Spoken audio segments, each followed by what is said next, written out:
Bueno, continuando con la segunda unidad, que son los sistemas de base de datos orientados a objetos, que a continuación su servidor José Eduardo Aguilar les presentará. Como primer punto o subtema, el 2.1, que es el modelo de datos orientado a objetos, que desde la aparición de la programación orientada a objetos, la PO, se empezó a pensar en bases de datos adaptadas a estos lenguajes. La programación orientada a objetos permite coleccionar datos y procedimientos, es decir, haciendo que diseñe estructuras que poseen datos y procedimientos, haciendo que se diseñen estructuras que poseen datos que se definen como atributos, en la que definen los procedimientos que son las operaciones que pueden realizar con los datos. En la base orientada a objetos se utilizan estas mismas ideas. Su modelo conceptual suele diseñar en UML y el lógico actualmente en ODMG, Object Data Management Group, Grupo de Administración de Objetos de Datos, organismo que intenta crear estándares para este modelo. La existencia de problemas para representar cierta información y modelar ciertos aspectos del mundo real, puesto que los modelos clásicos permiten representar gran cantidad de datos, pero las operaciones y representaciones que se pueden realizar sobre ellos son bastante simples. A continuación, las debilidades y limitaciones de los sistemas gestores de base de datos orientados a objetos son: poca representación en las entidades del mundo real, sobrecarga y poca riqueza semántica, soporte inadecuado para las restricciones de integridad y empresariales, estructura de datos homogéneas, operaciones limitadas, dificultades para gestionar las consultas recursivas, desadaptación de impedancias. Problemas asociados a la concurrencia, cambios en los esquemas y el inadecuado acceso navegacional. Es decir, que también nos ofrecen soporte para tipos definidos por el usuario, que solo son los dominios, mientras que las necesidades de las aplicaciones actuales con respecto a la base de datos son soporte para objetos complejos y datos multimedia, identificadores únicos, soporte a referencia e interrelaciones, jerarquía de objetos o tipos y herencia, gestiones de versiones, facilidades de devolución y evolución, transacciones de larga duración e interconexión e interoperabilidad. Debido a las limitaciones anteriormente expuestas, su uso es más ventajoso si te presentan alguno de los siguientes casos.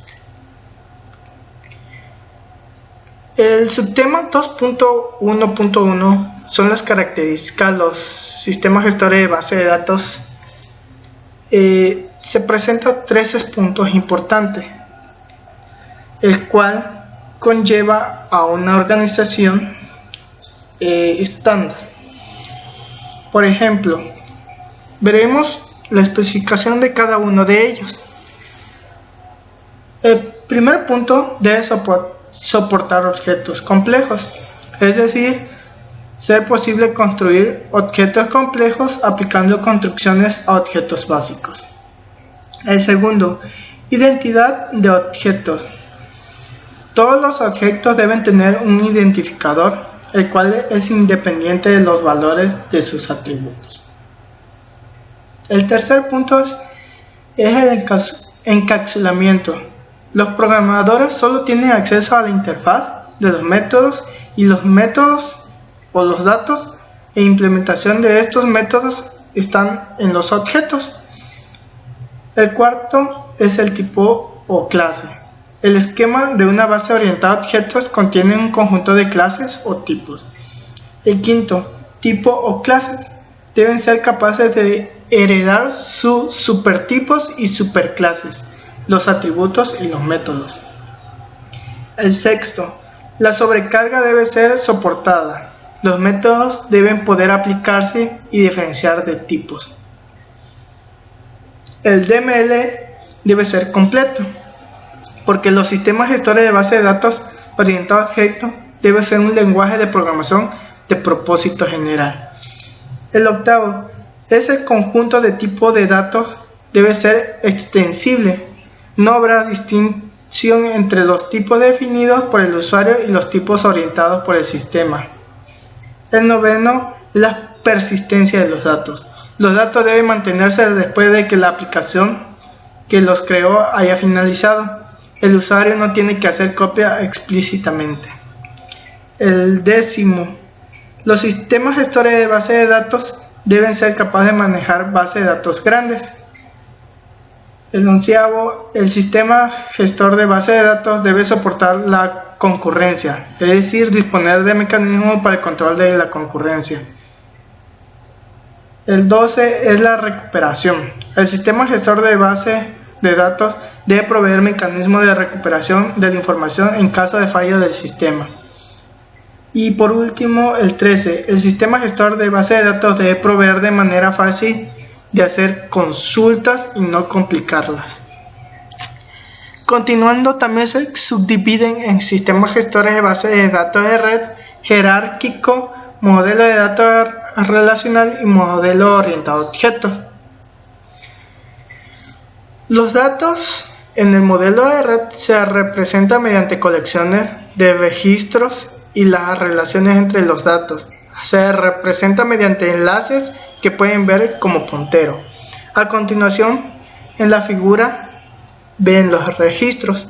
Por ejemplo, una cuenta de un habitante con el nombre, la calle y la ciudad, y otra cuenta con el número y el saldo, el cual tiene una unión y hace una cuenta general.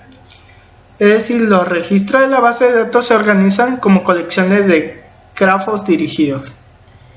Los sistemas gestores de base jerárquico, el modelo jerárquico es similar al modelo de redes, en el sentido de que los datos y las relaciones entre los datos se representan mediante registros y enlaces respectivamente.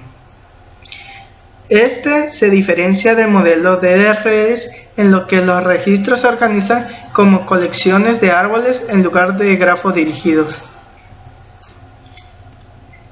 En la siguiente figura se representa un ejemplo de base de datos jerárquico, el cual un departamento se puede dirigir a 3 diferentes profesores. De esos 3 diferentes profesores se pueden generar 2 cursos. Se va formando el modelo jerárquico porque es una forma de árbol que va de ascendente a descendente. El modelo de datos relacionales. Basados en el modelo relacional, los datos se describen como relaciones que suelen representar como tablas bidimensionales consistentes en filas y columnas. Es decir, que cada fila, conocida como tupla en terminología relacional, representa una ocurrencia. Las columnas, que son los atributos, representan propiedades de las filas. Cada tupla se identifica por cada clave primaria o identificador. Entonces, los modelos orientados a objetos es una de las novedades más prometedoras y más desarrolladas comercialmente de los nuevos sistemas gestores de base de datos. Son los basados en un nuevo modelo de datos conocido como modelo orientado a objetos. El siguiente punto es el 2.1.3, que son los productos. Aquí vemos los sistemas gestores de base de datos, el cual conoceremos lo que son los sistemas gestores libres y los sistemas gestores no libres. Por ejemplo, en los libres encontramos MySQL, PostgreSQL, SQLite, dominio público DB2 Express-C, Apache Derby. Entre otros, existen diferentes tipos de productos libres, claro, con licencia o sin licencia. No libres encontramos los de Avanet Database, DBase, FileMaker, FoxPro, Microsoft Access, el cual requieren licencia. Por ejemplo, también encontramos otros como Open Access, Oracle, Paradox, Pervise SQL Server, Progress, Sybase ACE, Sybase ASA, Sybase UQ, Windows Base, etc. Ahora veremos el siguiente subtema, el 2.2, que son los estándares ODMG, que especifican los elementos que se definirán y en qué manera se harán para la consecución de persistencia en la base de datos orientada a objetos que soporten el estándar. Es decir, consta de un lenguaje de definición de objeto, ODL, que especifica los elementos de este modelo. Un grupo de representantes de la industria de la base de datos formaron el ODMG, Object Database Manager Group, con el propósito de definir estándares para los sistemas gestores de base de datos orientados a objetos. El estándar ODMG es un producto de consorcio internacional OMG, el cual principalmente proporciona técnicas orientadas a objetos para la ingeniería de software. Estos es porque sus estándares pueden ser aceptados por empresas certificadas como ISO. El estándar OSMG es el modelo para la semántica de los objetos de la base de datos. Permite portar tanto los diseños como las implementaciones en diversos sistemas compatibles. Ahora veremos otro punto muy importante, el siguiente subtema, el 2.3, que son las identidades y estructura de objetos. Un objeto es una cosa tangible, algo que se puede aprehender intelectualmente en algo hacia lo que se puede dirigir una acción o un pensamiento. Por ejemplo, vemos lo que es una clase, que es caballo. El objeto va a ser el caballo, el cual puede, por medio de la observación, vemos la diferencia de color, tamaño, textura, calidad, etc. Un objeto representa un ítem individual o identificable en una entidad real o abstracta con un papel definido en el dominio del problema. Un objeto tiene un estado, un comportamiento y una identidad. Es decir, la estructura de comportamiento del objeto similar se define en sus clases comunes. El término objeto y ejemplo instancia de una clase son intercambiables. El siguiente subtema es el 2.4, que veremos lo que son los conceptos de encapsulamiento, herencia y polimorfismo en una base de datos orientada a objetos. El encapsulamiento se centra en la implementación que da lugar al comportamiento observable de un objeto. Como vemos en la imagen, por ejemplo, un vehículo, que es la clase que se llama padre. El vehículo puede ser un coche, una moto o un bus, que son las hijas o las derivaciones. El encapsulamiento se consigue a menudo mediante la ocultación de información, es decir, se basa en ocultar los secretos en un objeto que no contribuye a su característica esencial. Dos visiones diferentes del encapsulamiento. La primera y original, que es el lenguaje de programación, y la segunda, que es la adaptación de esta visión para que la base de datos la pueda utilizar. Ahora, la herencia. Propiedades a través de la cual objeto hereda un comportamiento de una jerarquía de clases.